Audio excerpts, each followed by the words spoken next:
c'est l'été, c'est 2020, il est temps pour une FAQ. Salut à tous, ici Raj et bienvenue pour la FAQ des 135 000 abonnés. C'est stylé, j'aime beaucoup. Je vous ai demandé sur YouTube, sur Instagram et sur Twitter de me poser des questions et sachez que j'ai répondu à certaines de vos questions dans la vidéo bilan que j'ai fait cette semaine aussi. Je vous invite à aller voir la vidéo parce que je réponds à plein de choses sur ma vie, sur mes études, sur plein de trucs comme ça qui vous intéressaient et je donne aussi mon salaire dans l'autre vidéo. Là on va parler de choses un peu différentes mais oui je donne mon salaire, tout ce que vous voulez là-bas, c'est transparent, il n'y a pas d'embrouille. Voilà, il y a eu beaucoup de questions, il y a eu plus de 1500 questions, c'est beaucoup, j'en ai choisi malheureusement que 90 ou 91, il me semble déjà ça va être beaucoup de travail. Et certaines questions que vous m'avez posées, au fait, c'est des sujets de vidéo, donc je les ai notés, et un jour je ferai un sujet sur la question que vous m'avez posée. C'était bien, c'était pratique, je savais même pas que ça allait me faire ça, mais il y a plein de sujets de vidéo que j'ai notés qui sont assez intéressants parce que vous m'avez posé des questions sur ça. Première question, c'était pour les gens qui savaient que j'étais parti à l'étranger pendant un an, c'est est-ce que Cracovie me manque? Parce que j'étais à Cracovie pendant un an. Là je vais faire aussi ma petite pub, hein, mais j'ai parlé de ça dans ma vidéo sur ma chaîne secondaire, parce que pour ceux qui ne le savent pas, j'ai une chaîne secondaire. Et de manière générale, si vous voulez savoir c'est quoi d'étudier à l'étranger, bah allez voir ma vidéo sur la chaîne secondaire. Du coup, on continue avec une autre question, et c'est quand est-ce que Valou et toi, vous allez vous réconcilier? Alors pour ceux qui savent pas, je me suis fait clash par ce qui était à l'époque mon pote Valou. Avec Valou, j'en ai pas parlé en vidéo, j'en ai jamais parlé en vidéo. J'en ai parlé sur les réseaux un peu et tout. C'est vrai qu'avec Valou, on s'entendait très bien, on était très potes, on était potes pendant 1 an et demi, 2 ans. Et puis du jour au lendemain, avec Guillaume Clapman, il nous a lâchés. Net, il nous a lâchés, arrêté de nous parler, il nous a lâchés, on n'a rien fait, hein. Je veux dire, on a été très potes avec lui, on l'a beaucoup soutenu, on était là pour lui tout le temps, et il nous a lâchés. On n'a rien dit, hein. Bon voilà, il y a des raisons, on voulait pas se mêler, on a essayé de le contacter en privé, tout ce que voilà, mais il nous a lâchés. Pendant 6 mois, il nous a lâchés, donc en juin, il nous a vraiment lâchés. Alors qu'on était très potes, on s'entendait vraiment bien, hein. C'était pas un problème, on a fait plein de soirées ensemble, il a dormi chez moi, j'ai dormi chez lui, on se sentait vraiment bien, tu vois, on était vraiment très potes. Pendant 6 mois il nous a rien dit, bon, on a dit voilà, il fait sa vie, il a des problèmes, on a essayé de l'aider, il voulait pas, on peut plus rien faire. Et il sort une vidéo, il nous clash avec Guillaume et un peu d'autres personnes aussi, où il nous clash. Alors que c'est con, hein, parce qu'il clash mon fond vert, il clash plein de choses, mais c'est lui qui m'a aidé à choisir un fond vert, une caméra, la caméra, c'est lui qui m'a aidé avec cette caméra-là. Il a été là quoi, il a soutenu, il a toujours dit qu'il aimait pas spécialement ce que je faisais, mais il a dit bah j'arrive à différencier l'homme et la personne sur YouTube parce qu'on s'entendait bien quoi. Il a sorti la vidéo, moi j'étais en vacances avec Guillaume en plus, donc ça tombait mal pour lui parce qu'on était en vacances ensemble. Clapman a fait sa vidéo réponse. C'est pas plus grave, hein. Moi je veux dire, les gens qui jettent de leur vie, bon voilà, c'est un choix, je respecte. C'est comme ça, on peut pas choisir ce que tes amis font, et c'est comme ça. J'étais un peu déçu qu'il fasse, c'est dommage, hein, c'est décevant, mais c'est vrai que lorsqu'il a fait la vidéo, on l'a regardé avec Guillaume, j'ai envoyé un DM sur... un DM un peu provocateur, mais je lui ai envoyé un DM. En gros, je lui ai dit, bah écoute, regarde, je suis en Pologne pendant encore 6 mois, viens, on parle autour d'une bière de ça, ce qui va pas bien dans ta vie, comment ça se passe. Il a pas voulu, et à partir de là, tu peux plus rien faire pour quelqu'un. Quand quelqu'un t'a trahi, quand quelqu'un t'a clash publiquement en vidéo, tu peux plus rien faire. J'ai envoyé un DM, j'ai essayé, j'avoue que mon DM n'était pas le plus gracieux, je l'ai pas insulté ni rien, juste, je l'ai un peu provoqué parce que, bon, il répond bien à la provoque aussi. Bah depuis, plus rien en fait, plus jamais contacté, plus jamais parlé, plus rien du tout, plus contact. J'en ai pas parlé, mais bon voilà, maintenant, qu'est-ce que je vous dise? Donc non, on va pas se réconcilier parce que bah moi il m'a trahi quand même, donc à un moment une trahison c'est bien, je lui ai donné une seconde chance, je lui ai dit bah écoute, moi je suis prêt à pardonner, je lui ai dit, je suis prêt à pardonner, viens. Il a dit non, bah maintenant c'est fini. Moi si demain il m'envoie un message, c'est non quoi, c'est trop tard. Je veux dire, à un moment, tu veux pas donner des chances à l'infini aux gens. Quand ils t'ont trahi, tu leur déjà donné une deuxième chance, ils ont dit non, c'est fini quoi. C'est pas maintenant qu'il a besoin ou il sent coupable ou peu importe, je dis pas qu'il se sent, je pense pas, je pense qu'il s'en fout, il est passé à autre chose aussi, hein. Je pense vraiment qu'il m'a oublié quoi. On est un souvenir lointain maintenant. Tu veux pas donner des chances à l'infini aux gens et voilà, c'est comme ça, c'est terminé. Et c'est décevant de perdre un pote, hein. C'est toujours décevant par contre. Il avait ses raisons, voilà, moi j'ai pas envie de le clash, j'ai pas envie de le critiquer, il avait ses raisons, il a pas voulu les avouer, mais bon, quand tu connais un peu le background, pas de sa vie, mais des gens qui l'entourent, des fois tu sais un peu d'où ça vient tout ça, mais c'est sa vie personnelle, je vais pas me mêler de tout ça. Et il a pas voulu en parler, j'en parlerai pas, donc c'est comme ça. Tu regardes plusieurs fois une série pour faire une critique, genre la série Dark. Alors non, je fais pas plusieurs visionnages, je regarde des fois plusieurs scènes, évidemment, pour déjà prendre des screenshots de la scène, les mettre en vidéo. Je revois quelques bouts d'épisodes, mais jamais une série 2 fois, c'est juste, ça prend trop de temps, c'est impossible. Mais oui, je regarde souvent des bouts d'épisodes, beaucoup d'ailleurs, mais bon, pas autant à regarder une série 2 fois. Post-Corona, comptes-tu faire un petit meet-up ou pas?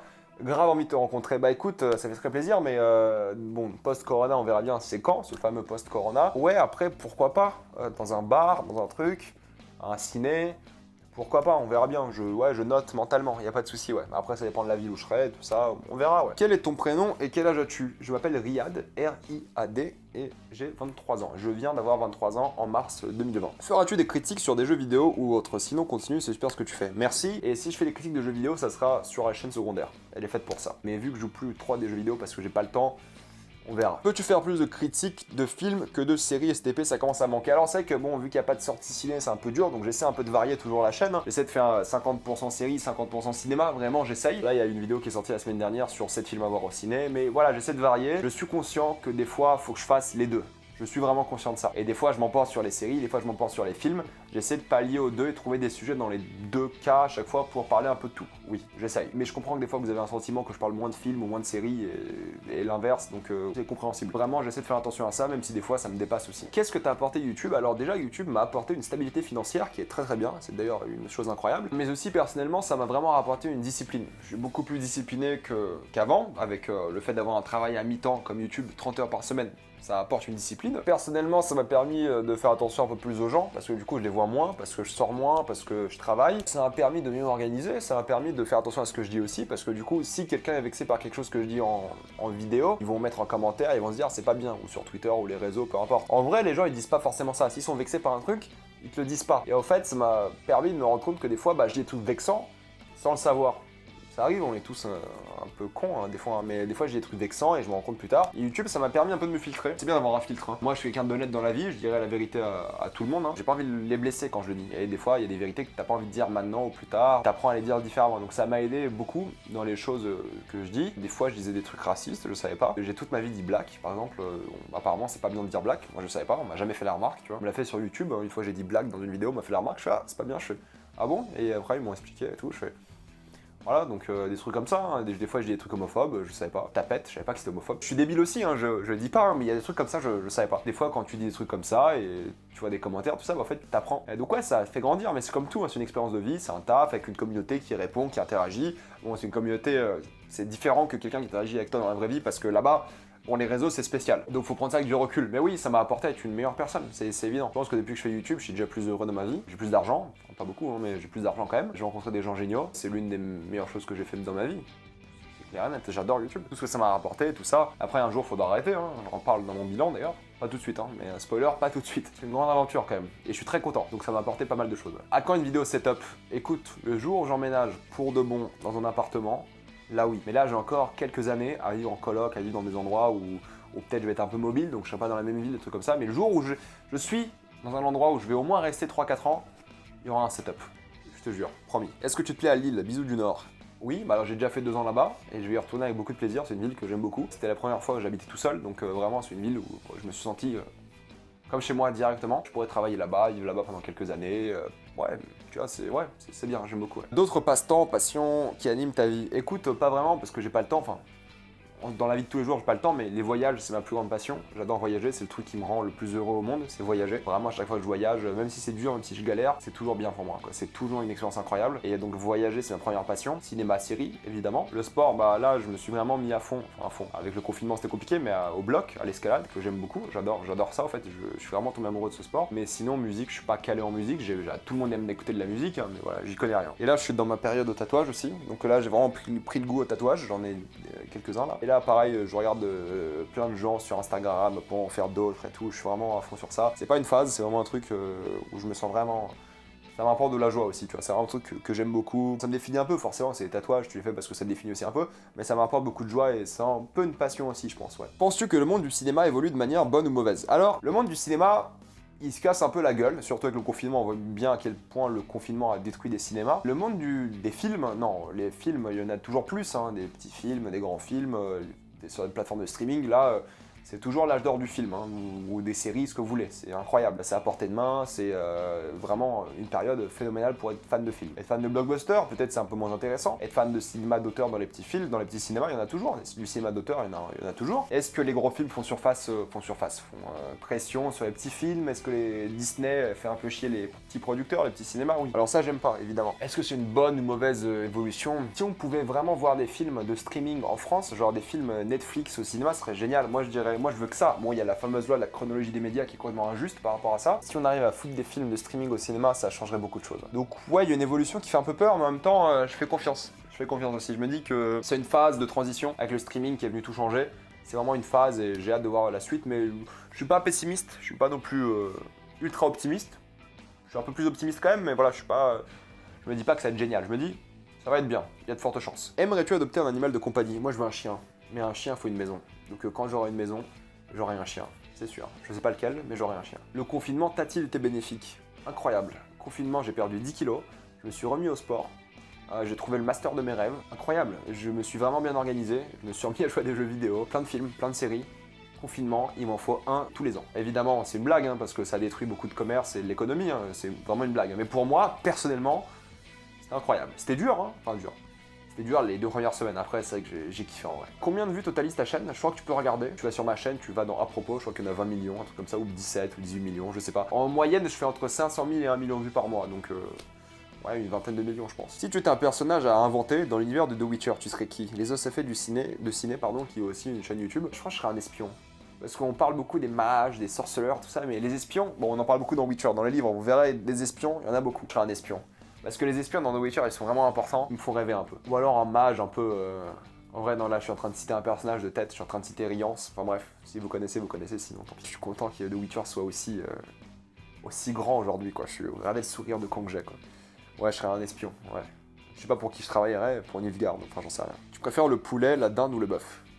Je suis vegan, ouais, désolé. Si tu as de la chance de devenir acteur, tu la tenterais. Écoute, non, le truc c'est que on me dit tous, j'aimerais être acteur, réalisateur, enfin, scénariste, tout ça, mais c'est un travail, hein. C'est comme si moi après mon master, je suis à mon taf et tu viens me voir, tu fais ouais, je peux faire ton taf. Je peux pas. Moi pareil, je vais pas aller voir un acteur, je lui dis je joue mieux que toi. Faut arrêter de déconner, je veux dire, c'est un travail. Hein. Les trucs comme ça, les producteurs, les acteurs, les scénaristes, tous les trucs créatifs ou même les business comme ça s'apprend, mais c'est un travail et il faut des études, il faut même d'expérience. Donc non, j'attendrai pas. Enfin, je veux dire, moi, c'est pas ce qui m'intéresse dans la vie de vie. J'ai pas envie de devenir acteur, réalisateur, scénariste, ce que vous voulez. Et par respect, en vrai, j'attendrai pas. Je veux dire, à moins vraiment qu'on me motive à le faire parce qu'ils disent voilà, tu as vraiment ça pour ce rôle-là, bien particulièrement, à la limite, avec un gros chèque, je me ferais tenter, tu vois, mais sinon, en vrai, non. Par respect, non. Je vais pas aller faire le travail des autres parce que je pense pouvoir faire mieux qu'eux et qu'il y a une opportunité. En vrai, on me propose un taf de ouf et je suis pas compétent, je le ferai pas non plus. Je veux dire, c'est pas que dans le business du cinéma ou des séries, juste dans la vie de tous les jours. Hein. On me propose un taf en finance. Moi, j'y connais un peu en finance, mais je vais pas pouvoir bosser dans une banque demain, quoi. Après, s'ils promettent de me former, des trucs comme ça, oui. Mais comme ça, du jour au lendemain, soit dans une banque d'investissement, je suis en mode bof quand même. Hein. J'ai les bases, mais c'est pas assez. Ça fait quoi d'être validé? Eh bien, oui, je suis validé sur YouTube. Il y a enfin le petit certificat de validation. Ça fait du bien. Je me sens validé par la street. C'est cool, en fait. C'est cool que ton travail soit officiellement validé par un petit point PNG à côté de ton nom. Ça fait un truc. Ça fait un truc. C'est sympa, hein. Je suis content, mais ça fait un petit truc quand même. Tu comptes voyager hors Europe un jour? Et oui, bien sûr, quand j'aurai fait ce que j'avais envie de faire en Europe, enfin, les grandes lignes de ce que j'ai envie de faire en Europe, bien sûr. Mais je me suis dit, j'ai envie de faire l'Europe durant ma vingtaine, et ensuite, après, lors de ma trentaine, aller autre part, aller plus loin. Et là, vu que c'est à côté, vu que c'est moins cher d'y aller là-bas, l'Europe ça reste quand même assez cher. Hein. Ouais, l'Europe et ensuite bien sûr, ouais, moi je veux faire le monde entier de toute façon. Un de mes rêves, c'est durant ma trentaine de prendre une année de faire les Amériques. C'est un de mes rêves. J'espère que je le ferai dans ma vie, hein, j'espère. Hein. Et ouais, ça c'est le genre de truc que je me dis, il faut que je le fasse dans ma vie. L'Asie du Sud-Ouest, l'Asie de manière générale, même la Chine, des trucs comme ça. Ça me chauffe après pas un an là-bas, hein, mais ouais, tu vois, des 3 semaines là, 3 semaines là, 3 semaines là, chaque année, ouais, ça me dirait bien. L'Afrique aussi, j'ai envie de voir plein de trucs en Afrique. Ouais, il y a plein d'endroits que j'ai envie de voir. J'adore les voyager, donc et les voyages, donc j'ai envie de voir le monde entier, quoi. Réaction de tes parents face à ton véganisme? Bah écoute, mes parents, depuis que j'ai déménagé et que j'habite tout seul, ils me disent plus rien, hein, à moins que ce soit un choix débile, genre un choix qui pourrait nuire à ma santé ou qui pourrait détruire, ou c'est un mauvais choix de carrière, ils disent rien, je veux dire, je suis grand, je gagne de l'argent, je fais mes choix, ils comprennent, enfin ils essaient de comprendre, enfin ils comprennent l'idée derrière, eux ils le font pas évidemment, ils sont curieux, ils posent des questions, tout ça, mais ouais, c'est des gens normaux quoi. Alors, si c'était à refaire, tu changerais quelque chose à ta vidéo sur American History X? Non. American History X, c'est une vidéo, en fait, je parlais beaucoup plus de la politique du film que du film en soi. Beaucoup de gens étaient vexés que je comparais les États-Unis à la France. Non, je dirais la même chose. Tout ce que j'ai dit dans ma vidéo à moi, c'est, bon, peut-être un peu caricaturé, peut-être un peu, je suis allé un peu vite, mais en vrai, c'est ce que le film dit. Toutes les choses que j'ai évoquées, c'est ce que le film dit, et j'ai juste dressé des parallèles avec la France. Et ça a peut-être énervé beaucoup de personnes, mais la réalité est là. Alors oui, peut-être que certains parallèles étaient faits de manière un peu rapide, sans le contexte évidemment, mais c'était juste ce que le film disait. Le film prenait un exemple, prenait une phrase, moi j'ai pris la même phrase, j'ai dit ah bon on a la même chose en France. Et c'est juste vrai quoi, je veux dire c'est mathématiquement, statistiquement, c'est juste vrai. Donc si je la referais, je dirais scène par scène, je dirais dans telle scène, tel personnage a dit ça, et ça s'applique à nous en France. Et sinon oui, j'assume totalement ce que j'ai dit dans ma vidéo, totalement. J'aurais pu mieux développer, mais en vrai après... ça partait trop dans tous les sens. Mais ouais, peut-être un jour sur une vidéo secondaire, je reviendrai sur ça, on en parlera avec des sources, des trucs, ouais, pourquoi pas. On verra bien. Aimes-tu le cinéma d'un pays plus qu'un autre? Par exemple le cinéma italien? J'ai pas une préférence, non, j'aime le cinéma. Tu vois, là, la semaine dernière, j'ai vu 7 films. Chaque film était d'un pays différent. ou presque. J'aime le cinéma quoi. Peu importe le pays, j'aime. Je suis ouvert à tout, j'aime tout. Si tu devais refaire un Erasmus, ça serait dans quel pays? J'ai envie d'aller en Italie, à Rome plus précisément, ou Florence. Une ville magnifique, hein, un truc comme ça, parce que j'ai jamais allé en Italie et j'ai fait 5 ans d'italien et je pense que si je passe un an en Italie, mon italien va revenir. Parce que j'avais une année où j'étais à Lille, j'étais avec des gens en Erasmus, des Italiennes, il y avait beaucoup d'Italiennes mais aussi des Italiens, où je parlais italien avec eux et c'était revenu et je parlais plutôt bien. Et ça fait 3 ans que je n'ai pas parlé italien et c'est que vocabulaire, il n'y a plus rien. J'ai encore les verbes, la conjugaison, mais ouais, Rome, Florence, l'Italie, ouais, si je peux. Vas-tu lancer un podcast? Un jour, si j'ai le temps, mais la réponse c'est malheureusement non. Mais j'aimerais bien, en fait, j'avais des idées de podcast, plein de trucs différents. J'avais une idée de podcast en gros, rien à voir avec le cinéma, les séries, enfin ça aurait pu, mais en gros c'est d'inviter des professionnels, de n'importe quoi, des pompiers, des boulangers, des réalisateurs, des scénaristes, n'importe quoi, et qu'on parle 3 heures de leur vie, de leur travail, pas 3 heures forcément, mais voilà, qu'on se pose, qu'on parle, et un truc vraiment 2 personnes, j'essaie de les mettre à l'aise, tu vois, vraiment, ça peut être un tatoueur, un barman, vraiment tout, pour juste avoir l'expérience de quelqu'un, trouver des gens qui auraient envie de parler aussi, tu vois, qui auraient quelque chose à dire, et de parler de tout, quoi. Et pas forcément parler de leur taf, mais parler, tu vois, de philosophie, tu vois, de leur idée de la vie, par exemple, tu vois, des trucs comme ça, ouais, ça, j'aimerais bien. Mais sinon, un podcast cinéma, ouais, parler des news, faire des critiques, pourquoi pas, mais j'ai pas le temps, donc, mais sinon, je ferais ça aussi, ouais. Combien de temps passes-tu à regarder des films et des séries par jour? Ça dépend des jours, hein. On va dire en moyenne de 3 heures,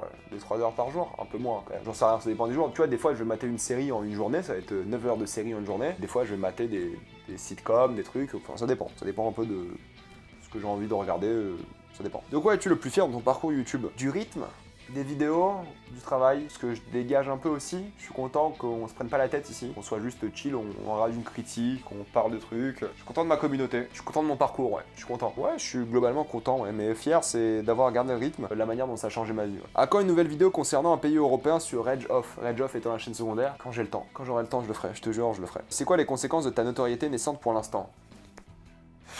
Rien du tout en vrai. En vrai à Lille c'était marrant parce que j'étais à 60 000 abonnés, j'étais à Lille, on me reconnaissait un jour sur deux, 20 fois par mois à peu près. Et c'était marrant tu vois, mais en vrai on payait des verres, on prenait des photos, c'est toujours mignon tu vois, c'est marrant. Là l'autre jour, si tu regardes cette vidéo d'ailleurs, j'étais à Jaja le Tricycle, c'est un restaurant vegan à Paris. Le mec qui était à l'accueil, le serveur m'a reconnu, il m'a offert un jus tu vois. Donc des fois j'ai des trucs gratos, donc merci toi pour le jus, il était excellent, ça m'a vraiment fait du bien. D'ailleurs c'est un très bon resto. Donc ouais, c'est pas grand chose. Vraiment pas grand chose. Des fois tu te fais reconnaître. Sur tes amis ça change pas grand chose maintenant. Tu vois, maintenant ils sont habitués à ce que je sois un peu connu quoi.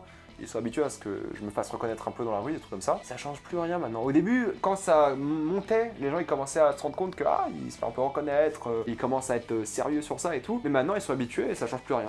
Mes amis, ma famille, ça change plus rien. Et dans la rue, quand je me fais reconnaître, en vrai, bon, on paye un verre, des trucs comme ça, c'est très bien, j'adore, merci beaucoup. Faut pas le faire. Hein. Si vous voulez le faire, faites-le si ça vous fait plaisir. Et en vrai, je suis personne, vous prenez pas la tête. Si vous fait plaisir, d'accord, mais en vrai, sinon, mais non, ça change rien. En vrai. Ça change absolument rien. Mais après, je suis un petit youtubeur entre guillemets, donc pour moi, ça va pas changer grand-chose pour l'instant. On va voir quand je vais retourner à Lille, j'aurai 2 fois plus d'abonnés. Mais à Paris, on m'a reconnu une seule fois en un mois. C'est le monsieur au restaurant, c'est tout. Est-ce qu'il t'arrive d'aller voir des films juste pour le plaisir, pas pour YouTube? De moins en moins. Parce qu'en fait, vu que j'ai pas le temps, quand je regarde des films, je me dis autant avancer sur le travail YouTube. Et des fois, je regarde des films pour le plaisir et je me dis, bah, vu que j'ai aimé ce film, autant en faire une vidéo. Donc en soi, de moins en moins, mais j'essaye de trouver un peu le goût du cinéma juste par amour. Là, je suis allé voir 7 films au cinéma et j'en ai fait une vidéo. À la base, je voulais pas, je voulais juste aller au cinéma, me faire plaisir. J'avais une autre vidéo prévue pour ce jour-là et au final, je me suis dit, c'est quoi, j'ai vu 7 films, c'est parti. Des fois, je commence par le plaisir et je finis par une vidéo et des fois, je commence pour YouTube et bah, je finis pour YouTube aussi. Après, il y a aussi le plaisir, évidemment. Ton alcool préféré? Moi, je suis très bière déjà et très vodka. Les best. Mais je commence à mettre au vin aussi. Là, le soir, avec une pizza, un truc, un bon plat, un verre de vin, ça fait du bien aussi. Est-ce que tu feras une ou plusieurs vidéos sur des animés comme Hunter x Hunter? Écoutez, j'ai envie de regarder des animés, il y en a plein que j'ai bien aimé, enfin plein, pas beaucoup que j'ai bien aimé. Il y en a plein que vous me conseillez, je sais que je dois en regarder plein, et si je les regarde, j'en ferai des vidéos. Mais vu que je suis pas spécialisé animé, vu que je connais pas grand chose, je ferai des vidéos en me disant que voilà, je m'y connais pas trop. Le jour où je m'y remets sérieusement, j'en parlerai, c'est sûr. Est-ce que tu t'attendais à réussir sur YouTube? Je pense que personne ne s'attend à réussir sur YouTube. Les gens qui pensent réussir, ils se mentent. Ils sont trop optimistes alors. Ou alors ils sont vraiment à fond, ils ont vraiment cette confiance en eux qui est incroyable. Non, personne s'attend à réussir sur YouTube. Et encore, la réussite, c'est un terme bien singulier, hein, subjectif, ça dépend des gens. Moi, je considère que j'ai réussi parce que j'ai fait mes 100 000 abonnés, je gagne ma vie avec, je suis validé maintenant, donc c'est cool. Personne s'attend à ça, je pense. Est-ce qu'un jour tu comptes investir dans un décor ou resteras-tu toujours sur un fond vert? Fond vert parce que j'aime bien, j'aime beaucoup parce qu'au fait le fond vert à la base, l'idée c'était que j'allais beaucoup déménager dans ma vie et j'ai eu raison parce que depuis que j'ai le fond vert, j'ai déménagé 3 fois. Donc l'idée c'est que pour vous, c'est plus simple de pas avoir un décor qui change à chaque fois. Imaginez-vous que si on était en décor comme ça, bah tous les 3 mois, tous les 6 mois, tous les ans, il changerait. c'est chiant pour vous. Et c'est chiant pour moi aussi parce que du coup j'ai pas d'identité visuelle. Alors qu'un fond vert, en plus c'est cool parce que je peux mettre des images derrière, je peux mettre des extraits, je peux mettre des trucs vraiment cool et en plus vous me voyez, c'est vraiment bien. Et c'est uniforme, donc je peux le porter n'importe où mon fond vert. Je pointe du doigt parce que je crois que vous le voyez un peu là, dans le miroir.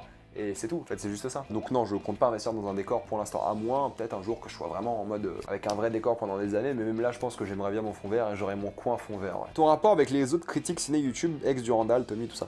Bon, Durandal, je lui ai jamais parlé, jamais de DM, juste une fois il a dû répondre à un commentaire que j'ai fait sur lui, moi j'aime beaucoup ce qu'il fait. Bon, Tommy, tout ça, Dirty Tommy, Clapman, tous mes potes du CCU, vous les connaissez, oui, je m'entends bien avec eux. On s'entend d'ailleurs très bien, c'est pas que je m'entends bien, on s'entend très bien, on est amis, tout ça, donc ouais, après les autres, c'est que de temps en temps tu rencontres un nouveau youtubeur, tu t'entends bien avec lui, tu fais des potes, là je suis pote avec Intercut, j'ai rencontré Anthony Pazzona, tu vois, des gens comme ça et c'est cool. Donc moi je suis très ouvert d'esprit, de toute façon je vais voir les gens, même s'ils m'ont clash, même s'ils m'ont fait des trucs pas cool, je vais les voir, je me dis bah en face à face c'est différent toujours. Je dis pas que j'ai toujours bien réagi, hein, mais face à face c'est différent. Moi je suis très ouvert d'esprit à rencontrer des gens, si un youtubeur m'envoie un DM, hey, tu veux aller boire une bière, tout ça, moi je dirais forcément oui. Si je suis dans la ville et j'ai le temps, bien sûr, je dirais oui. Salut Red, as-tu déjà eu des moments gênants sur le tournage? Bah vu que je suis tout seul en tournage, bah pas vraiment, parce que la seule gêne qu'il peut avoir, c'est moi-même. Donc des fois, je me mets mal à l'aise tout seul, mais en vrai, c'est bizarre, non? Parce qu'en vrai, si personne te voit, il n'y a pas de moment gênant, parce que personne te voit. Donc, et même avec mes potes du CCU, pas vraiment. On est très à l'aise, pas de soucis. Donc, vu que tu vas souvent au cinéma et que les films sont la plupart du temps en VF, tu fais comment? Eh bien, je ne vais jamais au cinéma en VF. Jamais, jamais, jamais, jamais. Donc, c'est en VO. Moi, je vais dans des cinémas où il y a de la VO uniquement, les UGC, les MK2, les trucs comme ça. Donc, ouais, c'est majoritairement VO pour moi. Enfin, majoritairement, c'est que de la VO pour moi, vous le savez très bien ça. Tu es en couple?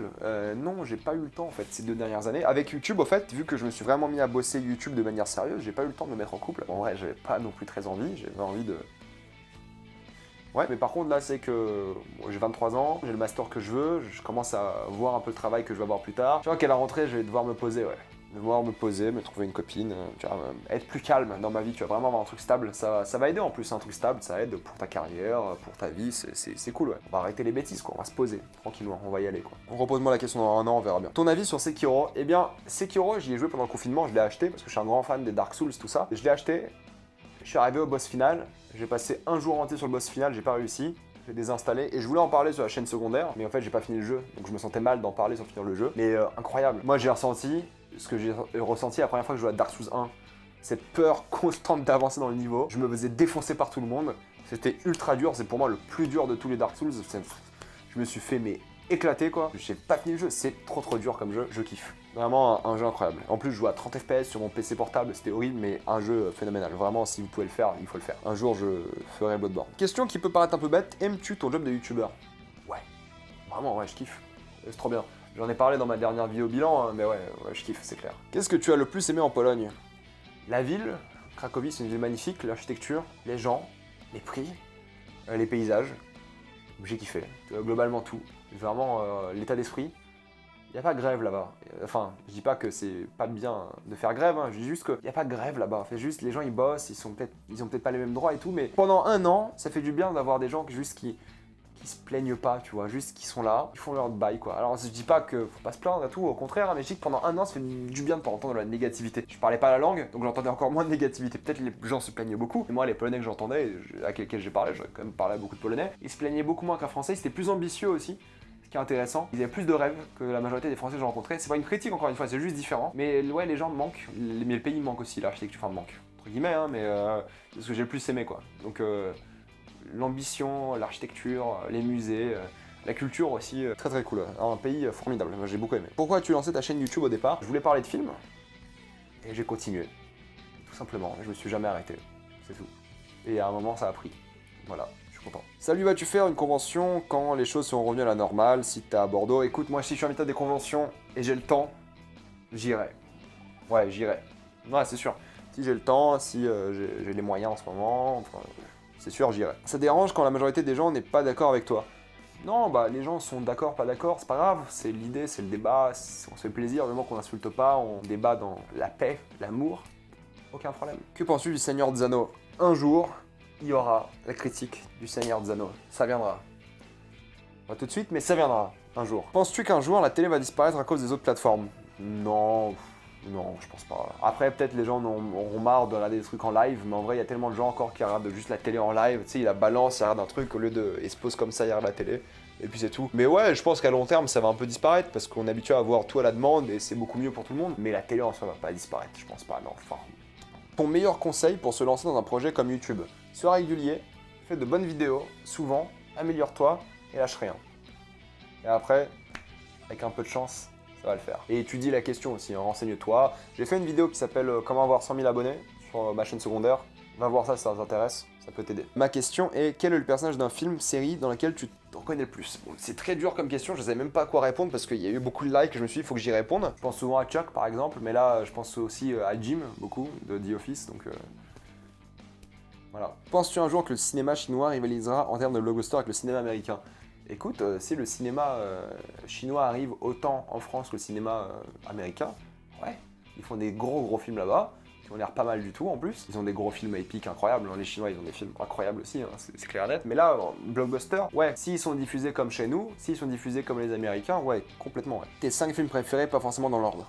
Un jour, je vous dirai. Un jour, je ferai une liste, je ferai une vidéo. Je vous jure, un jour, je le ferai. La grosse chaîne YouTube française dont tu apprécies le plus le contenu et les personnes ex McFly et Carlito, Amixen, Cyprien. Je regarde pas trop ces gens-là, je regarde pas trop de grosses chaînes YouTube comme ça françaises. Je regarde pas. Juste, c'est pas mon délire. C'est pas un truc que je fais, quoi. Je regarde vraiment pas de grosses chaînes YouTube françaises. Le YouTube que je consomme en ce moment, c'est du YouTube d'économie, du YouTube géopolitique, du YouTube de cinéma, un peu aussi quand même, de séries aussi. C'est américain ça, il y a quelques trucs français que j'aime bien aussi, qui sont très cool, mais globalement c'est américain. Salut Reg, quelle était la meilleure vidéo à tourner et la pire? J'en ai pas, parce qu'en fait, je sors 120 vidéos par mois, par an, donc il y a un moment, quand t'as passé un mauvais tournage parce que t'arrivais pas à trouver tes mots sur une vidéo, tu tournes une nouvelle vidéo un jour ou 2 jours plus tard, donc t'as oublié déjà, donc j'en ai pas vraiment. Je me rappelle pas d'un enfer de vidéos à filmer, non ça non. Salut, qu'est-ce que tu penses de l'avenir des plateformes de streaming, du cinéma en général, de l'audiovisuel, etc. Comment les vois-tu évoluer, disparaître? Qu'est-ce que serait le mieux adapté aux spectateurs selon toi? Pour moi, il faut que le streaming se ramène au cinéma en France, il faut que cette loi à la con disparaisse ou soit changée. Il faut que les films de streaming arrivent au cinéma parce que c'est là qu'il y a beaucoup d'argent, c'est là que les grosses entreprises, Netflix, Amazon investissent. De une, ensuite il faut vraiment plus de packs pour les offres de streaming, comme le pack Canal, t'achètes Canal et t'as Netflix et Disney+, et OCS. Chouette. Amazon Prime, t'as Prime Amazon, donc t'as pas que la série. Et il faut se faire la compétition sur la plateforme aussi. L'avantage de Netflix, c'est que leur application, elle est incroyable. Amazon, leur application, est pas terrible. MyCanal, leur application, est dégueulasse. OCS, leur application, est vraiment nulle. Netflix, au moins, ils ont une vraie bonne application qui marche la grande majorité du temps. Et elle est juste ergonomique et top. Même naviguer, tout ça, c'est super simple, c'est incroyable. Les autres, c'est nul. C'est vraiment pas pratique du tout. Amazon encore, ça va pour l'instant, mais les autres, c'est un enfer à naviguer, quoi. Et il faut qu'il y ait plus de compétition sur la technologie en soi, sur le débit, sur l'ergonomie, sur ces trucs-là, sur la diffusion sur l'écran avec un Chromecast ou autre, plutôt que sur le contenu. Parce que c'est facile d'acheter des licences, de faire des Witcher, des Lord of the Rings, des Seigneur des Anneaux, ce que vous voulez. C'est facile, mais en vrai, ce qu'il faudrait faire, c'est vraiment se donner à fond sur la technologie, les serveurs, tout ce que vous voulez. Peut-être même essayer de refroidir les serveurs avec des moyens plus écologiques. Je sais pas comment ça marche. Privilégier la tech. Alors je sais que c'est con parce que c'est pas la tech qui leur fait de l'argent, c'est le contenu. Et le contenu est beaucoup plus divers. Toujours, voilà, là Netflix le font bien, ils ont des séries européennes de partout, des séries de tous les pays du monde, ça c'est génial. Ça permet d'avoir des vraies perles. Plus de ça aussi. Mais ce qui est bien, c'est qu'on aura un cinéma beaucoup plus international parce que les plateformes de streaming proposent du cinéma beaucoup plus international. Le cinéma, il va se casser la gueule, ça continue comme ça parce que là, j'ai récemment découvert qu'une place de cinéma, ça coûte minimum 11 €, minimum, quand t'es adulte. Un abonnement Netflix, c'est le même prix, hein. Je dis ça, je dis rien. Donc forcément, il faut la compétition. Il faut vraiment que le cinéma fasse quelque chose. Il faut que les gens, et le cinéma aussi, trouvent des moyens pour être plus compétitifs. Donc là, c'est vraiment important. Donc il y a vraiment une compétition qui se fait entre le cinéma et les plateformes de streaming. Mais si on arrive à mélanger les deux, que tu puisses aller au cinéma pour payer d'aller voir un gros film Netflix au cinéma, bah moi, je dirais pas non. Je serais chaud à payer, enfin du moins avec ma carte UGC illimitée pour aller voir un film au cinéma. Plutôt que le voir sur mon PC portable ou ma télé pas bien, tu vois. Ça serait cool de faire plus de feats avec des youtubeurs. Écoute, si on m'invite et j'ai le temps, j'en fais. Voilà, c'est tout. Je reçois pas d'invitation, j'en reçois quasiment jamais. Et en plus, des fois, j'ai pas le temps, ou alors, en vrai, le contenu de la personne qui m'invite me chauffe pas. Et je me reconnais pas vraiment là-dedans, donc j'ai pas vraiment envie de le faire non plus, parce qu'il faut que je me reconnaisse dans ce que la personne fait. Tu te sens parfois obligé de parler de films dont tu ne veux pas parler? Oui, je veux dire, c'est mon travail aussi, hein, faut assumer. Des fois, tu vois, Snowpiercer, en vrai, j'étais curieux, j'ai vu 3 épisodes, je me suis dit, bon, faut que j'arrête. Mais vu que je fallait que j'en fasse une critique, j'ai continué. Mais en vrai, oui, je me force, mais c'est mon travail. Je suis là pour ça aussi. C'est pour vous éviter ou vous motiver à regarder certaines œuvres. c'est comme ça. C'est pas une mauvaise chose, hein, c'est juste, c'est le travail, c'est tout. Pratique-tu une activité sportive ou plutôt un loisir en dehors de YouTube? Alors j'en ai un peu parlé dans ma dernière vidéo, même dans cette vidéo-là un peu. Bon, là je suis en mode escalade sur le sport, mode bloc. Après je ferai du sport à la maison. Je pense pas que je vais prendre l'abonnement à la salle. J'en ai fait pendant 4 ans sérieusement la salle. Le régime, la diète et tout, j'avais les abdos et tout, j'étais bien. Là on s'est un peu relâché. Depuis que j'habite tout seul, de toute façon c'est plus dur d'avoir un rythme quand t'habites tout seul. Là je suis en mode bloc. Après j'adore les musées, les voyages, j'en ai parlé. Pour toi, qui va gagner la Ligue des Champions? Alors moi j'aimerais que ce soit le PSG, hein, je suis supporter du PSG, mais ça va être le Bayern je pense. Cette année je pense que c'est le Bayern. Salut Reg, ma question est, j'aimerais savoir comment tu fais pour analyser un film ou une série. Quand je suis chez moi, je suis sur Netflix ou sur mon PC ou peu importe, je prends des notes pendant que le film se passe. Je mets jamais pause, mais je prends des notes rapides parce que mettre pause c'est un peu gâcher le rythme du film, donc je l'écris rapidement, genre un mot pour une note, et ensuite je reviens sur le film, je regarde des scènes, je fais un peu attention. Série pareil, je prends des notes le long de la série. Cinéma pas de notes, rien du tout. C'est freestyle, hein. Cinéma, je vais au cinéma, je reviens, c'est du freestyle. C'est peut-être pour ça aussi que t'es un peu frustré des fois parce que tu penses à des trucs après, mais tu vois, alors si je vois un film à 10h, j'arrive chez moi à 12h30, et je fais le tournage, direct. C'est une habitude que tu prends, et des fois tu le fais bien, des fois tu le fais pas bien, je veux dire, c'est comme ça, hein. Il y a 120 vidéos par an, des fois tu te loupes, c'est normal. Le pays, la ville que tu préfères, ou l'endroit où t'aimerais vivre. Alors c'est ça le problème aussi dans la vie, c'est que je sais pas. Voilà, tout simplement. J'aime beaucoup voyager, il y a plein d'endroits que j'ai beaucoup aimé. Cracovie, Prague, Lille j'ai bien aimé, Paris que j'aime bien, mais j'y vois pas du tout y vivre. Il y a plein d'endroits que j'ai beaucoup aimé dans la vie, il y a plein d'autres villes, hein. J'ai cité les deux têtes, hein. Berlin, j'ai bien aimé aussi, tu vois, des trucs comme ça, mais en vrai, je vais aller où mon travail me porte. Si j'ai trouvé un taf de rêve dans une ville qui m'attire pas spécialement, je vais faire mon taf, je vais kiffer mon taf, et la ville, je vais l'apprécier, commencer à l'apprécier. Sauf si ça a l'air vraiment nul, hein. Moi, s'il y a plus de 250 000 habitants dans la ville, il me faut quand même une petite base d'habitants. Ouais, j'y vais, tu vois, y a pas de souci. Si c'est le taf de mes rêves, si un jour j'ai une copine, ou elle veut déménager dans une ville pour son taf, et elle a pas le choix, et je vais la rejoindre, hein. Je vais pas choisir où je vais vivre, au final, je vais choisir, la vie va me choisir où je vais vivre, et c'est pas grave, c'est bien aussi. Est-ce que certains dramas sur YouTube t'ont affecté émotionnellement d'une manière ou d'une autre? As-tu parlé en MP Anal Génocide? Est-ce que tu as parlé de No Panda après le live avec Thomas Combray? Est-ce que tu t'es réconcilié avec certaines personnes avec lesquelles tu t'es disputé? As-tu fait de nouvelles rencontres sur YouTube? Les dramas au début ça m'a un peu atteint émotionnellement parce qu'en fait les dramas ils sont basés sur ce que les gens pensent de toi plutôt que ce que les gens savent de toi. Parce qu'en général les gens te clashent sans t'avoir jamais parlé avant, donc ça c'est un peu bizarre, mais maintenant bon si on me clash je me défends et puis c'est tout. Je suis pas atteint émotionnellement, j'ai jamais réellement été atteint. Le seul truc qui m'a fait du mal, c'était un peu un génocide, mais pas émotionnellement, c'est juste que j'étais surpris, je comprenais ce qui se passait. Le mec, il vient me clash, il fait 100 000, 150 000 vues sur sa vidéo où il me clash. Je dis, qu'est-ce qui se passe, quoi? Il y a plein de gens qui viennent répéter ses propos sur mes commentaires et tout, je me fais vraiment défoncer, quoi. Je comprenais pas, ça venait de nulle part, puis après j'ai compris. Oui, un génocide, en vrai, je m'entends bien avec lui maintenant. On s'est déjà parlé en MP et tout, il y a pas de souci. On n'a pas parlé de la vidéo, tu vois. Moi, en fait, du moment que tu comprends que ce mec-là, c'est un polémiste et qui va volontairement chercher la merde et que c'est son personnage. Ouais, ça va, tu vois, y a aucun problème. Je pourrais facilement aller boire une bière avec lui. J'ai pas parlé à une de Panda depuis le live. Je pense pas qu'il m'aime, hein. Genre, je pense pas qu'il m'apprécie, donc c'est pas grave, hein, ça, on s'en fiche à la limite. Après, s'il m'invite à aller boire un verre, ouais, j'irai quoi. Je suis ouvert d'esprit, moi, j'y vais, tu vois, y a pas de souci. La suite, c'est quoi? Est-ce que je me suis réconcilié avec certaines personnes avec lesquelles je m'étais disputé?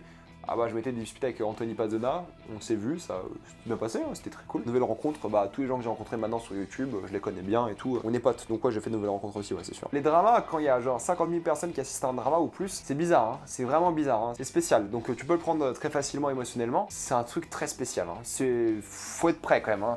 Mais maintenant ça va, maintenant si on me clash, je me défendrai, et vu maintenant que j'ai d'autres priorités dans ma vie que mon image YouTube, ça va. Je vais vivre, vous inquiétez pas. As-tu déjà eu un réal qui t'a appelé et répondu après une critique? Un réal, je ne crois pas. Des acteurs, oui. Des acteurs français. Un réal, je ne crois pas. Mais oui, des acteurs, j'en ai eu sur Instagram, qui m'ont DM, des trucs comme ça, ouais. Depuis quelques mois, décembre, disons, j'ai l'impression que tu es moins motivé.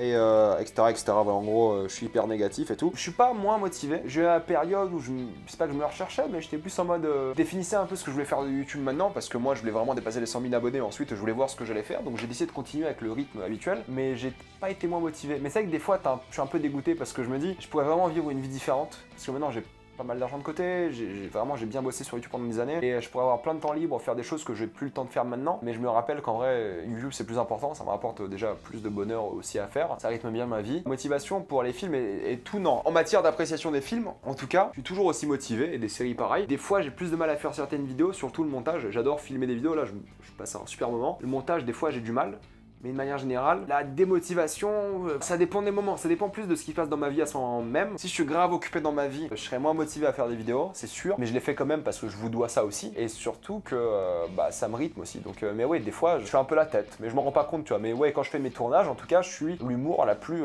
normale que je dois être. Mais c'est après, moi, surtout, c'est au montage, c'est tout là qui me fait un peu chier. Des fois, pas tout le temps, majoritairement, ça va, hein, mais des fois, ouais. Mais globalement, quand je fais une vidéo, je trouve que je suis pareil. Après, si vous trouvez que j'étais moins, je sais pas, joyeux ou moins à fond durant mes vidéos, c'est possible. Peut-être j'ai aussi changé mon style aussi, c'est que je suis plus calme, je parle plus doucement, j'ai arrêté de gueuler. C'est peut-être ça aussi qui montre que j'ai moins de motivation. Je vieillis aussi, j'ai envie de dire, hein. J'ai commencé, j'avais 15 ans. Je me calme un peu, je suis plus sage, on va dire, de plus en plus. Donc c'est comme ça, c'est normal que les choses changent. Alors non, personnellement, j'ai pas ressenti que j'étais plus dégoûté en faisant des vidéos en tout cas, ou en regardant des films. Salut Red, vu que tu regardes beaucoup de séries, comment tu fais parfois pour te rappeler de certaines choses? Je regarde un résumé, hein, comme tout le monde, je regarde 10 minutes de résumé sur YouTube, et c'est parti, on enchaîne la saison 2. Je fais toujours ça, c'est comme ça, parce que tu oublies forcément des trucs. Quand tu vois plein de séries, c'est encore pire, donc ouais, résumé, meilleure chose. Salut Reg, à travers ton expérience, même si c'est pas du tout la même filière, quel conseil donnerais-tu à quelqu'un qui entre dans une grande école de commerce pour obtenir un master dans 3 ans? Niveau travail, organisation, vie sociale, PS, je continue des vidéos, je te suis depuis des années, j'aime beaucoup.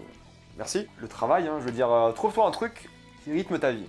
Donc tu vas faire ton école de commerce, tu vas bosser à fond là-dedans, tu vas devoir trouver des moments où tu feras autre chose. Va pas te torcher la gueule avec tes potes, de temps en temps, ok, trouve-toi une copine, un plan cul, un truc, tu vois, trouve-toi un truc stable qui te relaxe un peu, trouve-toi un truc vraiment qui te fait pas penser au taf quand tu le fais, et ensuite fais du sport. Alors c'est con, hein, mais même faire une demi-heure, pas tous les jours, mais un jour sur deux, à la maison, des pompes, des abdos, des tractions, ce que tu veux, mentalement, ça va changer ta vie, ça va te rythmer, mais faut le faire. La réussite scolaire, bon, j'ai qu'une licence pour l'instant, mais progressivement mes notes elles ont bien augmenté, elle est dans ce que tu fais à côté aussi. Faut bosser, c'est évident. Mais en fait, tu vas mieux bosser si ta vie elle est bien rythmée. Si tu fais du sport, si tu vois des gens pour un peu te calmer, boire un coup, aller au musée, tu sais, à faire une activité vraiment en dehors de chez toi qui te fasse plus penser aux cours, si t'as le temps. Hein. S'il faut bosser non-stop, faut bosser non-stop. Comme ça. Mais sinon, fais des trucs qui essaient de te relaxer. Et ensuite, bosse. Hein. Ouais, ça c'est important, on n'en parle pas assez, mais bosse. Le meilleur moyen de réussir, c'est de travailler, c'est de réviser, c'est de faire des exos, d'aller encore plus loin, de lire des livres d'économie, de commerce, ce que tu veux. Ouais, bosse quoi. Si t'as un cours de finance, bah tous les mois, lis au moins un article de finance. Regarde des vidéos de finance. Tu sais, genre aide-toi, investis, tu vois, des trucs comme ça quoi. Faut aller plus loin quoi. Faut aller toujours plus loin. Si t'as envie de réussir de ce que tu veux dans la vie, faut se donner à fond. Moi, si j'avais pas YouTube et si j'avais de l'argent pour vivre, je serais à fond en économie, je lirais plein de livres et tout, mais j'ai pas le temps, tu vois. Mais j'essaie quand même de regarder des vidéos, de lire des articles académiques, tu vois. Voilà, faut se donner à fond. Et c'est ça qu'il faut faire, c'est ultra important, vraiment. Bon courage, hein, tu vas y arriver, si t'as été accepté, tu vas y arriver. Si vous acceptent, c'est qu'ils pensent que vous allez réussir. Est-ce que beaucoup de choses ont changé dans ta vie depuis que tu es vegan, dans ton quotidien? Alors, dans ma vie de tous les jours, je me sens plus léger, je mange plus de légumes, je me sens en meilleure santé mentale et psychologique. Je dis pas que c'est parce que c'est vegan, mais juste que le fait d'être vegan, ça m'a obligé à manger plus de légumes, plus de fruits, à faire attention à mon alimentation, à faire attention aux fibres, au sucre, au sel, vraiment, tu vois, faire attention à ce que je mange. Moralement, je suis très content parce que du coup, pour les animaux, pour moi, je me sens mieux de faire ça pour les animaux. Enfin, c'est un peu de l'ego trip aussi, mais il y a une sorte de fierté pour moi, tout à fait personnelle, et je critique pas les gens qui ne le font pas. Mais pour moi, ne plus manger d'animaux, ne plus participer à ça autant que je peux. Physiquement, niveau cardio, je me sens meilleure santé, mais encore une fois, c'est pas forcément le fait que je suis vegan, c'est les légumes, c'est tout ça. Le côté vegan a aidé à mieux structurer mon alimentation. Je dors mieux.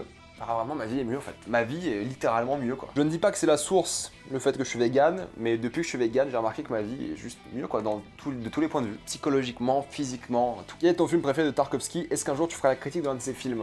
Je prépare une vidéo de Tarkovsky depuis des mois, voire des années. J'en avais écrit une à l'époque, il allait durer 1h30. Je l'ai plus, enfin c'est pas que je l'ai plus, mais je l'ai rescripté pour faire un truc genre les 10 films de Tarkovsky, genre top 10 ou un truc comme ça. J'essaie de trouver un truc pour vraiment intéresser plein de gens à regarder du Tarkovsky, mais c'est le miroir. Donc un jour, je vais sortir une vidéo sur Tarkovsky, parce que c'est l'un de mes réalisateurs préférés. Je sais pas comment, sur quelle forme et quand, mais ça viendra. Promis. Penses-tu que nous sommes victimes de la culture industrielle? Non, je veux dire, je comprends l'idée, c'est le fait qu'il y ait de la culture genre du cinéma industriel qui arrive en boucle et en boucle. Non, je veux dire, la culture a toujours été d'une certaine manière industrielle, hein, donc maintenant de plus en plus, hein, parce que c'est plus simple, technologiquement c'est plus simple, donc c'est encore plus industriel.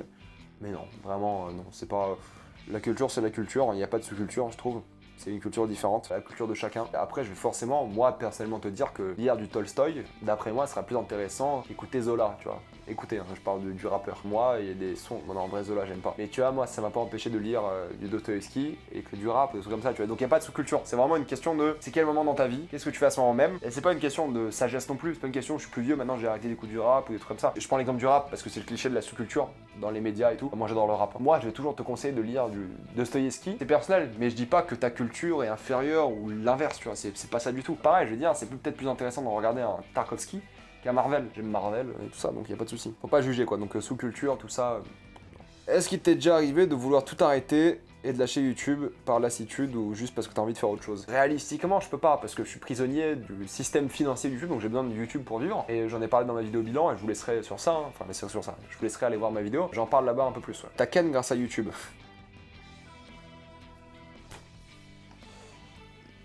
Quelle question? Je réponds à cette question parce qu'elle peut paraître un peu banale, mais en fait c'est intéressant comme question parce que, bon déjà, malheureusement pour moi, non. Mais ce que j'ai envie de dire, c'est que je trouve que utiliser YouTube pour coucher avec des majeurs ou des personnes qui ont la majorité sexuelle en fonction de votre âge, c'est pas une mauvaise chose. Je veux dire, c'est comme être médecin et utiliser le fait d'être médecin pour coucher. C'est pas grave. Moi j'utilise tout pour... Enfin, c'est horrible, ça fait charot dit comme ça, mais en vrai tu utilises tout ce que t'as. Quand tu rencontres quelqu'un, et si tu veux te mettre en couple avec cette personne, il faut tout donner. Je veux dire, faut vraiment te mettre en avant avec tout ce que t'as. C'est un jeu, la séduction aussi. Donc, utilisez YouTube, utilisez ce que vous voulez, il n'y a aucun problème. Le problème, c'est utiliser YouTube sur des personnes qui sont facilement influençables, genre des mineurs par exemple. Mais en vrai, si la personne est adulte, je veux dire, si elle a envie de faire un truc avec toi parce que t'es youtubeur, qu'est-ce qui t'en empêche? Fais-toi plaisir. Je veux dire, profite du fait que t'es youtubeur pour coucher avec quelqu'un parce qu'elle le veut, parce que t'es youtubeur. Moi, c'est plus la personne en question qui devrait se poser des questions. Parce que est-ce que t'as juste envie de coucher avec quelqu'un parce qu'il est youtubeur? Moi, j'aurais pas envie de coucher avec quelqu'un parce que c'est une célébrité. Ah, ça dépend. Ça dépend des célébrités. Enfin bref, là n'est pas la question, je veux juste dire que c'est pas grave d'utiliser sa notoriété du moment que c'est dans le cadre de la loi, du moment que c'est des personnes majeures, majorité sexuelle, ce que vous voulez, du moment qu'elles sont pas influençables, du moment que c'est pas grave qu'elles soient influençables, du moment que vous faites rien de grave, du moment que vous faites rien de malsain derrière, faites-vous plaisir, je veux dire, comme toute personne. Un banquier, il va pas se cacher le fait qu'il est banquier. Bon après, moi je le cache que je suis youtubeur, tu vois, je vais pas dire à quelqu'un, si on me pose une question, je fais quoi dans la vie, je dis que je suis étudiant. Ensuite, si on me pose plus de questions, je dis que je suis youtubeur, d'accord, mais en vrai, si je dis ça, moi je dis que je suis étudiant. J'utilise pas YouTube au premier abord, après oui, j'en parle forcément quoi. Mais ouais, utilisez ce qui marche pour vous quoi. Vraiment, faites-vous plaisir, je veux dire, tout le monde fait ça. Les hommes, les femmes, tout le monde fait ça. Tout le monde, c'est comme ça. Et il y a cette connotation qui dit que YouTube c'est juste utilisé pour coucher avec des mineurs. Alors faites pas ça, c'est pas bien du tout. Comme utiliser n'importe quelle position pour coucher avec des mineurs. D'autorité, faut pas le faire. En plus, l'autorité c'est pas légal. Quand vous êtes en position d'autorité sur des mineurs, c'est pas légal. Utilisez tout ce que vous avez pour arriver au bout des choses, tout simplement. C'est pas grave. Les gens le savent, les gens avec lesquels vous couchez, ils le savent. Ils savent pourquoi ils ont couché avec vous. Ça aide, tu vois, il y a votre personnalité, mais le reste aide aussi. Tu as combien de tatouages? J'en ai 10 actuellement. Moi j'ai pas envie de tout enlever parce que mon micro il va se casser la gueule, mais ouais, j'en ai 10. Ils sont sur Instagram, de toute façon si vous voulez aller voir, et j'en ferai plus. Voilà.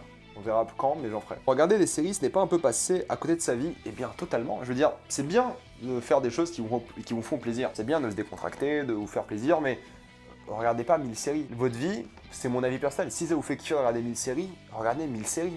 Faites votre vie. Mais essayez de faire autre chose aussi. Essayez de voyager, même tout seul. Faites-vous un voyage. Restez pas chez vous enfermé, tu vois. Essayez de vivre votre vie. Trouvez-vous une copine. Fondez une famille. Entre guillemets, gâchez pas votre vie sur des jeux vidéo, des films, des séries. Vous allez pas vous rappeler des films préférés quand vous allez mourir, tu vois. Quand vous allez mourir, vous allez vous rappeler de votre famille, de vos amis, des moments que vous avez vécu. Pas du film que vous avez vu. Vous allez peut-être vous rappeler de l'expérience autour d'un film, mais pas du film en soi. C'est ridicule. Enfin, je veux pas vous juger, mais pour moi, je trouve ça un peu ridicule. Si vous voulez passer votre vie au cinéma, il y a pas de souci. Je juge pas. C'est bien. Si c'est ce qui vous fait kiffer dans la vie, oui. Mais pensez aussi qu'il y a autre chose dans la vie, et c'est important. Est-ce que le fait que tu sois allé en Erasmus a changé la manière dont tu regardes des films et des séries? En Pologne, oui. Le fait de voyager change ta manière de voir les films et les séries. Quand tu vois un film, récemment, j'ai vu L'ombre de Staline. Quand t'es allé en Ukraine, t'es allé dans les musées, t'as vu les statues dans les rues, et tu vois le génocide ukrainien, tu comprends mieux le film. Forcément. Mais c'est comme tout. Quand t'as plus de culture par rapport à un film, tu comprends mieux le film. Et pareil, quand tu connais un peu la Pologne, tu comprends plus un film comme La Communion, parce qu'il y a le côté religieux, il y a tout ça, donc bien sûr. D'où vient cette adoration pour The Witcher? Qu'est-ce qui t'a fait aimer cet univers? Eh bien, je ne sais pas trop. J'ai adoré le premier, mais je l'avais un peu laissé de côté, puis après j'ai joué au deuxième, et j'ai commencé à lire le livre, et juste, j'aimais bien que c'était juste l'histoire d'un mec, tu vois, un mec Geralt, qui veut jamais rien faire, et qui tombe dans des positions, mais horribles, politiques, familiales, et qui fonde une famille, et c'est magnifique. Je veux dire, on veut tous... L'objectif de la vie de tout le monde, en tout cas dans le mien, c'est d'avoir une famille, c'est évident, c'est essentiel pour moi. Et Geralt, c'est un peu ça, c'est qu'il fait son job, il va à droite à gauche dans des villages, il sauve des gens, il tue des monstres, et à partir d'un moment, bah, il tombe dans des engrenages politiques, dans des engrenages familiaux, et je trouve que l'histoire est merveilleusement bien écrite, pas parfaite, hein, mais elle est bien écrite, puis les jeux, le 3 est arrivé, c'était la claque incroyable de ma vie, et puis voilà quoi, c'était, je sais pas, juste j'aime trop ça quoi, c'est incroyable. Est-il possible de continuer à prendre du plaisir quand tu regardes un film pour l'analyser? Écoute, le truc c'est que quand je regarde un film, j'ai plus tendance à m'ennuyer si j'ai pas de vidéo à faire. Parce que si je dois faire une vidéo, au fait, j'analyse plus. Donc en fait, tu passes le film à regarder vraiment de manière analytique. Tu remarques des choses, tu fais attention. Alors que si tu regardes un film juste pour être en mode déconnade, bah au final, tu analyses moins les choses, tu vois moins certaines choses, et du coup peut-être le film va un peu t'ennuyer parce que t'auras l'impression qu'il se renouvelle pas, t'auras l'impression qu'il n'y a rien d'intéressant. Donc en vrai, pour moi, analyser un film et me dire que je vais rentrer en faire une critique, ça rend mon film meilleur. Je m'ennuie moins, je trouve beaucoup plus divertissant, ouais, c'est sûr. Par rapport à YouTube, qu'est-ce que tu penses des youtubeurs comme Raptor Dissident, Valek, Crépin du Futur, Bruno Le Salé? Bon, je connais pas tous ces gens-là, Greg Toussaint. Greg Toussaint, je connais, j'ai vu quelques vidéos, je me suis.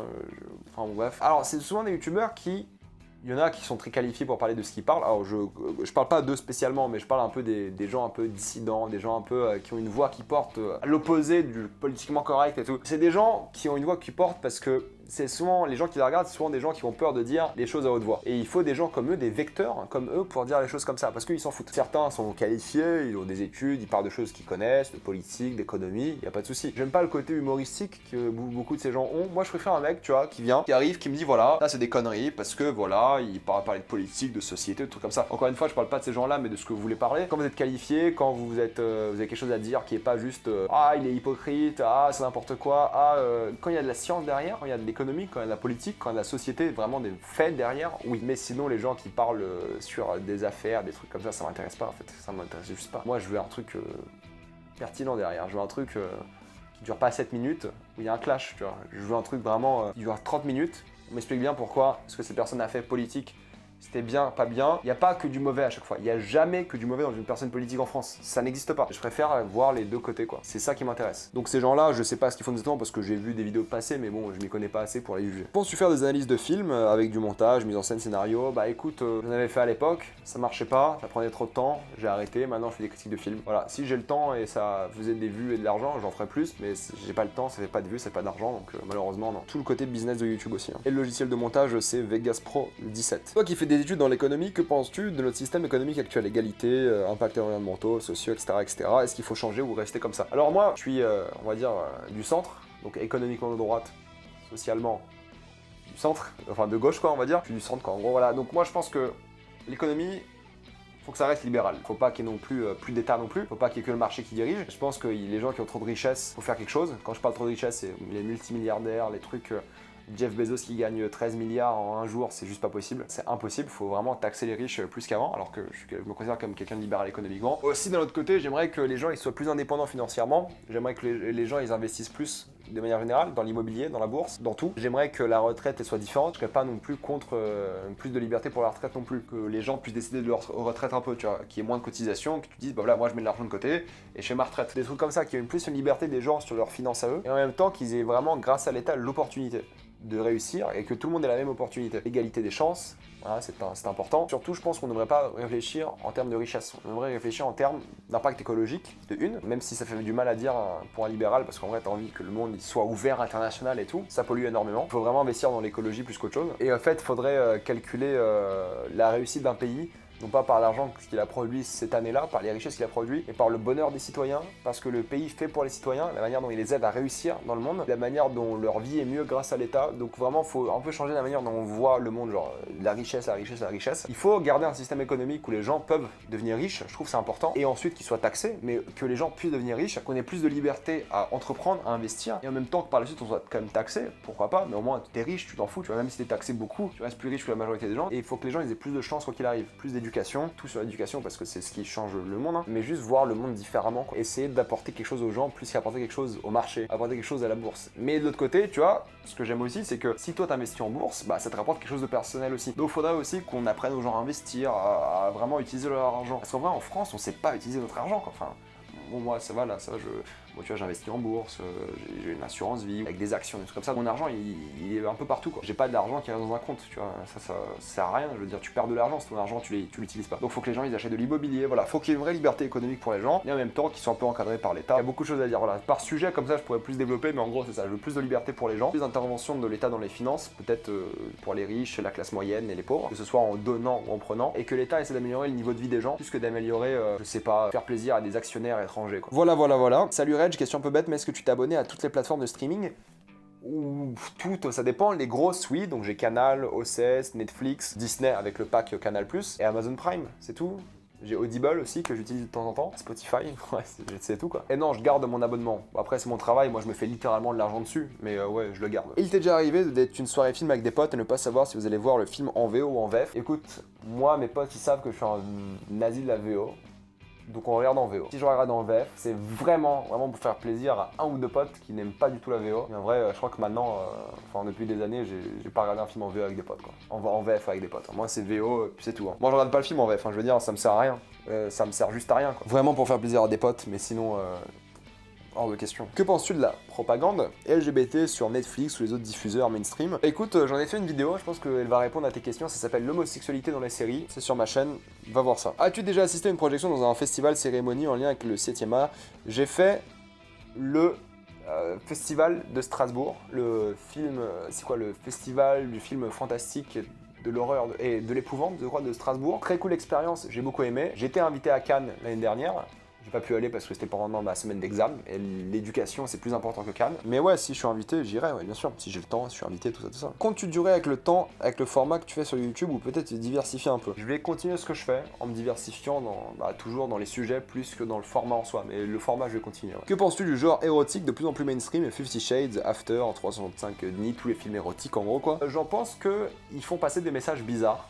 Vraiment bizarres sur le sexe de manière générale. Mais vu que c'est un fantasme, vu qu'ils ont du moins le prétexte que c'est un fantasme, le film, personne va le faire chier. Parce que c'est un rêve, c'est un fantasme, du coup, ça va. Le fantasme du viol, en vrai, ça existe sur les plateformes pornographiques, parce que c'est un fantasme. Donc ces trucs-là, ils existent parce qu'il y a ce fantasme-là, parce qu'on excuse, parce que c'est un film et des trucs comme ça. Et en plus, c'est une manière facile de regarder un porno, ou du moins du softcore, en regardant un film. C'est cool d'avoir ces films-là sur Netflix pour certaines personnes, si vous voyez ce que je veux dire. Coucou, j'aimerais connaître ton budget cinéma-série par an, carte cinéma, abonnement. Bah écoute, abonnement, c'est 30 € par mois, divisé par 2 parce que je partage avec ma mère, donc c'est 15 €. Abonnement cinéma, c'est 17 € par mois, donc c'est 32 € par mois, et donc 380, 400 € presque par an. Vu que je fais pas d'achat VOD souvent, ça dépend, des fois je loue d'habitude quand je regarde un truc, on va dire 400 € par an. Achat Blu-ray, j'en fais pas, DVD, j'en achète pas, j'ai pas de lecteur. C'est pas trop difficile de se faire violence pour finir une série ou un film alors que c'est lent à démarrer ou pas passionnant?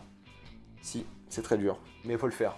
Pour vous. Dernière question, on te donne là tout de suite un budget illimité pour produire ou réaliser un film, le film de tes rêves. De quoi parlerait-il? Dans quel genre? Avec quel réal? Quel acteur? Quel compositeur? Etc. etc. J'y ai pas du tout pensé, mais de tête, là je suis en mode aventure maritime depuis quelques mois, donc un gros film de bateau. Un gros film de bateau. Quel réalisateur? J'en ai aucune idée. Qui pourrait faire un grand film de bateau?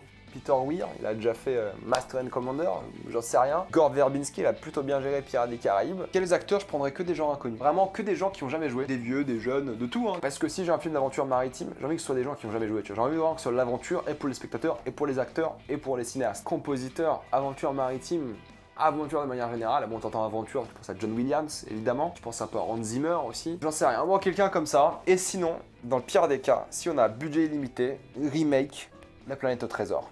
Alors là, on se fait kiffer. Voilà, c'était la FAQ, c'était une longue vidéo, j'espère que ça vous aura plu. Moi j'ai passé un bon moment à parler avec vous, c'était très cool. Ça va être beaucoup de montage, mais c'est le travail, on l'assume. Comme vous le savez, c'est la dernière vidéo de la saison, donc je vous souhaite à tous de très bonnes vacances. On se voit à mi-septembre, donc profitez du soleil, profitez vraiment de vos vacances, de votre vie, allez vivre des choses, kiffez votre vie. Puis on se voit à mi-septembre, et voilà, vraiment bonnes vacances à tous, et salut à tous.